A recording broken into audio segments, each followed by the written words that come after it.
ITS Intimate Table Spread with Aditya. আজকে আছি আমরা দ্য কিউটেস্ট টনি ওরফ দেবাশিস রয়, আমাদের রাপ্পা রয় অ্যান্ড fullstop.com এর কাস্ট অ্যান্ড ক্রু আছে আমাদের সঙ্গে।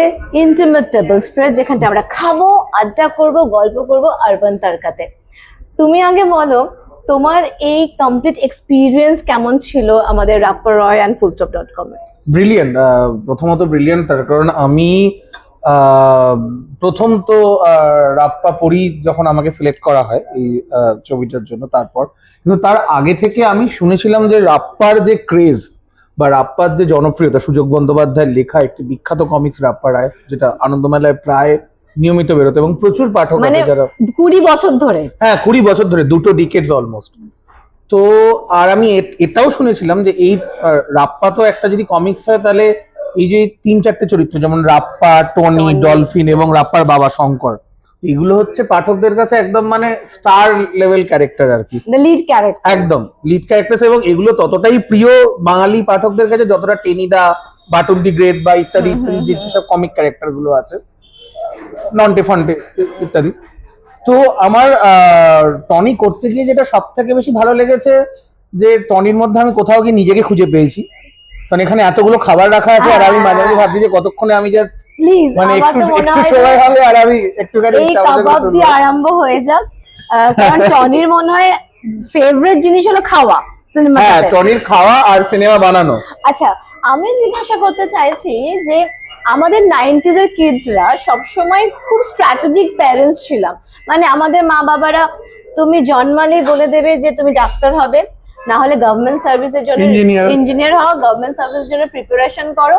কিন্তু রাপ্পা বন্ধু যে টনি ছিল, মানে তুমি, you wanted to be a filmmaker and you were very ambitious about it. So how did you fight for it in the film and also in your own life?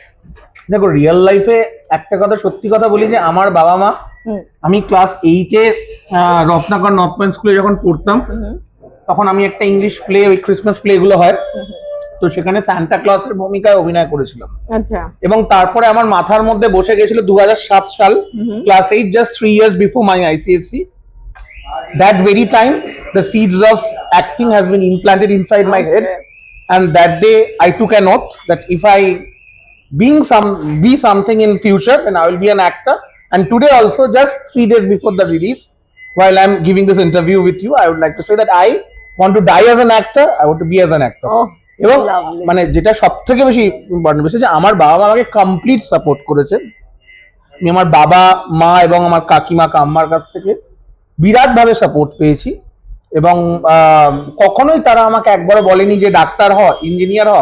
In fact আমি mathematics দেখলে আমার গায়ে জ্বর আসতো, physics দেখলে আমার মাথা ধরে যেত, আর কেমিস্ট্রি তো আমি জীবনে কোনোদিন কি মার্কস পেয়েছি সেটা বললাম না, যাই হোক। আর রাপ্পা এখানটায় দেখাচ্ছে খুব ভালোবাসে টনিকে, একদম। মানে টনি এন্ড রাপ্পা দে আর লাইক ইনসেপারেবল পেয়ার, একদম ইনসেপারেবল। এই যে বন্ধুত্বটা আমরা দেখছি, এটা কি অন স্ক্রিন না অফ স্ক্রিনও? ভালো কথা, আমি বলি যে অর্পণদার সাথে আমার ব্যক্তিগতভাবে কোনো পরিচয় ছিল না সিনেমার শুটিং এর আগে, কিন্তু সিনেমার শুটিং যত এগিয়েছে, যত বেশি সিনেমাটাতে আমরা অভিনয় করেছি, তত বেশি আমাদের বন্ধুত্বটা আরো বেশি গভীরতর হওয়া শুরু হয়েছে। Friends like Brotherhood. এক্স্যাক্টলি, মানে রাপ্পা টনি অন স্ক্রিন যতটা গুরুত্বপূর্ণ এবং যতটা তাদের মধ্যে ক্লোজলি সম্পর্ক, ঠিক ততটাই দেবাশিসটা আর অর্পণ ঘোষালের মধ্যে সম্পর্ক। আচ্ছা, আর 3টে গান তো প্রচন্ড ফেমাস সিনেমার, তো কোন গানটা তোমার মন ছুঁয়েছে বেশি? আমার সব থেকে বেশি মন ছুঁয়েছে সেটা হচ্ছে রাপ্পা রায় যে টাইটেল ট্র্যাকটা, যেটা সৌমিতদা নিজে গেয়েছেন, সেটা আমার ব্রিলিয়ান্ট লেগেছে। এবং সেটা আমাকে মানে সেটা যে মিউজিকের ধারণা বা যে কালার কারেকশন বা যে গ্রাফিক্যালি যেটা যেভাবে ক্রিয়েট করা হয়েছে, আমাকে জেমস বন্ডের কথা খুব বেশি করে মনে করিয়ে দিচ্ছে। ব্ল্যাক এন্ড হোয়াইট ফিলিংটা আসছে একদম একদম একদম একদম। আর আমি বলতে চাই, তোমার যে খাওয়ারটা দেখে তো আর লোভ সামলানো যাচ্ছে না, খেয়েও নিচ্ছি আমরা খুব ভালো আরবান তারকার। এই যে ইন্টিমেসি খাওয়ারের সাথে, শুধু এখানটাই না, আমরা তোমার চরিত্রতেও দেখেছি। তো কেমন করে এটা ফুটে উঠছে, মানে খাওয়াটা কেন খুব ইম্পর্টেন্ট আমাদের প্রত্যেক দিনকার লাইফে, এটা কিভাবে তুমি বোঝাচ্ছ? দুর্দান্ত প্রশ্ন। কেউ এখনো মানে কেউ কোনদিন করেনি আমাকে এই প্রশ্নটা।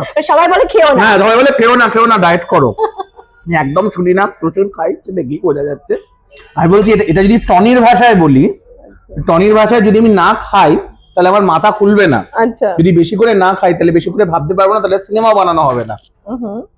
আর যদি দেবাশ্রী স্যার ভাষায় বলি, খাওয়া হচ্ছে আমার শ্রেষ্ঠ সম্পদ, খাওয়া ছাড়া আমি থাকতে পারবো না। তাই আমি বলি, আমি চিনি গো চিনি তোমারে, তুমি আমার চাউমিন, আমি তোমায় ভালোবাসি, এই আমি একটু খাই।